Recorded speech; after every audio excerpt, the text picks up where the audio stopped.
Welcome back to the shop, everybody. Nathan Wilson, Driving Dreams. So this is kind of a follow-up to the seat video that I made many years ago, actually, and it seems to have helped a lot of people. And so I just wanted to follow up on a couple things that I didn't mention or that I've kind of done differently over the years. I didn't mention that these are lefts and rights.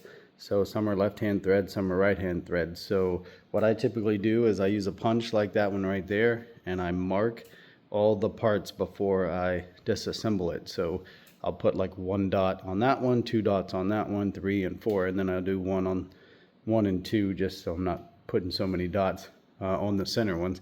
And I'll actually mark the braces as well, because I have gotten those backwards one time. I was like, damn it.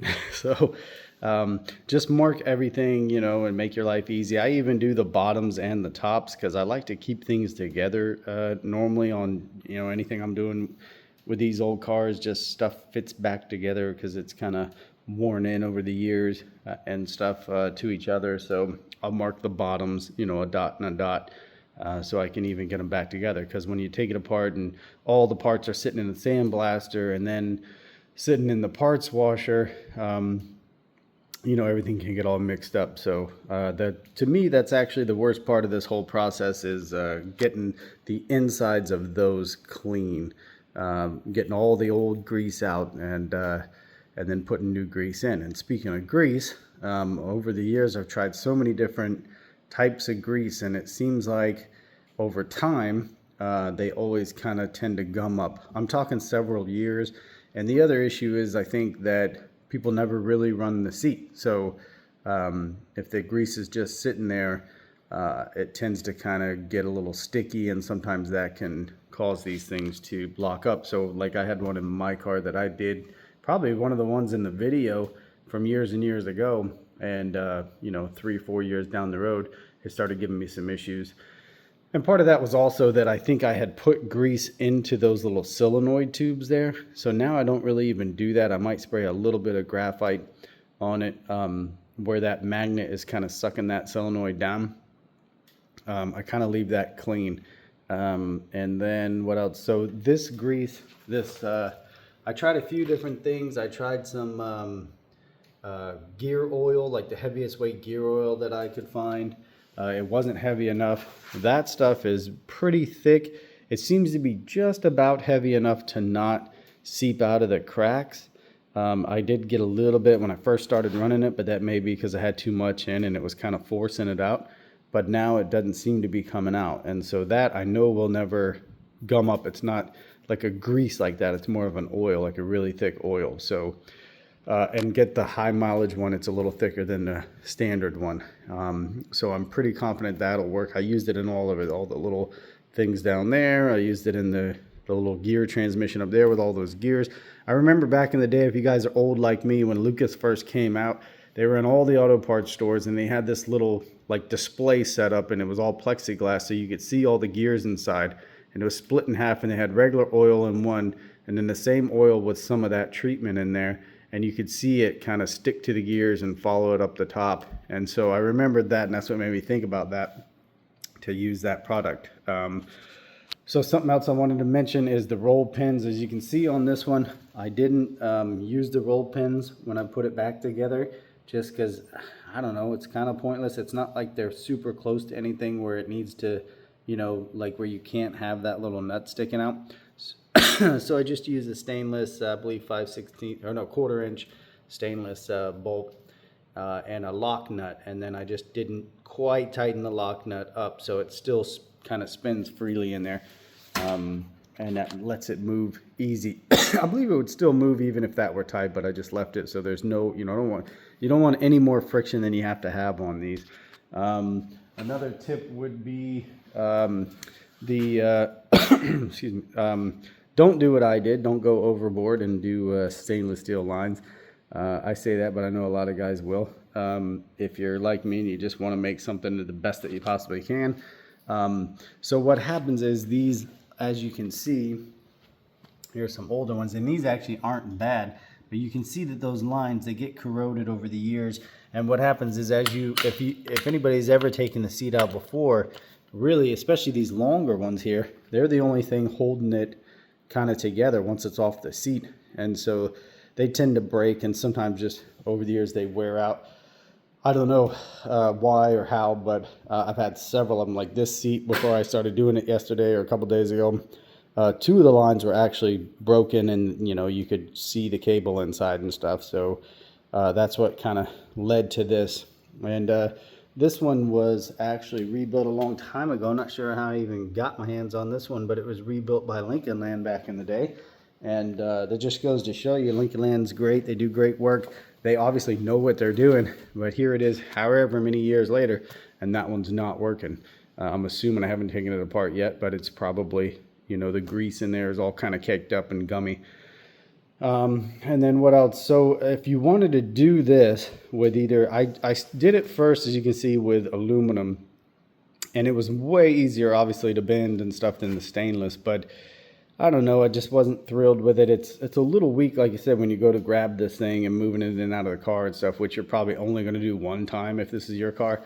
So I guess you could get away with doing aluminum, but I just figured stainless would be even better.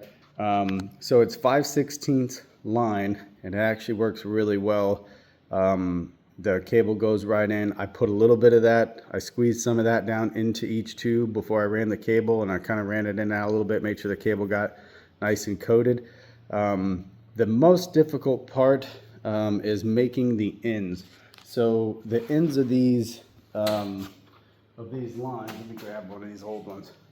And now if anybody knows the answer to this, if you know of a tool, let me see if I can get it to focus, that can make that, it's kind of like a bead roll.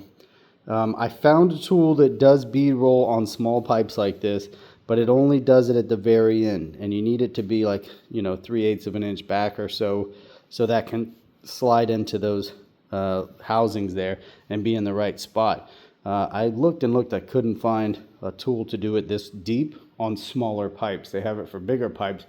I would think that I saw one guy had some kind of a die, but I couldn't find it. So if anybody knows, that would be helpful.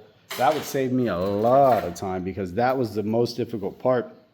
Because what I ended up doing, and I don't know if you can even see it on here, I ended up tack welding washers, and I had to use lock washers because a regular washer was too big around. It wouldn't fit into those little slots there. So I used a lock washer, squeezed it together, tack welded it on, TIG welded it, and even had to, on these inner ones here, I still had to even grind the diameter of the lock washer down a little bit. So that was a big pain in the butt.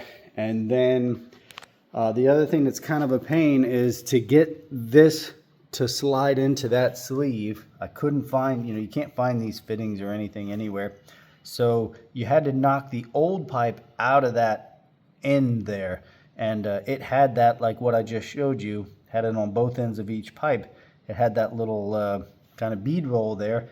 And man, they were in there. So knocking those out was a pain in the butt. And then obviously once I got them in and got them all lined up, I TIG welded just little tacks on both of those.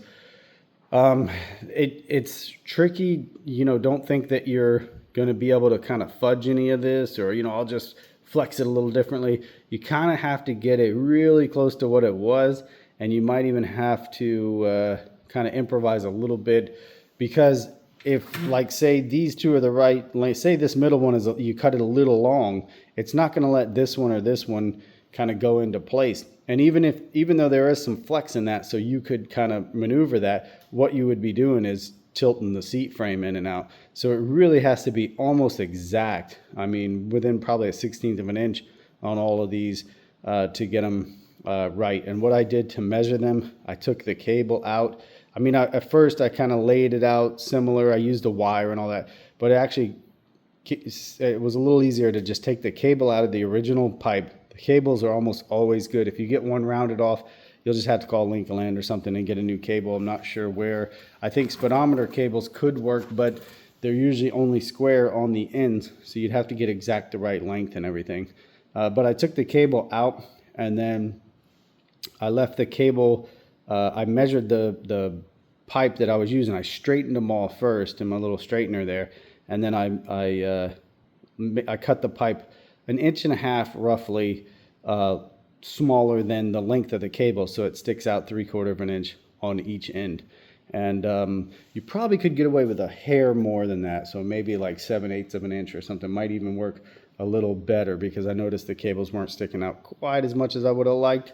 But it does all work and function. Another tip is, I'm getting old and I got carpal tunnel, and so I was having a hard time swinging the hammer to beat those roll pins out. Originally, you take a punch, it's the right size, and you hammer them down through there, put this on the table or in a vise.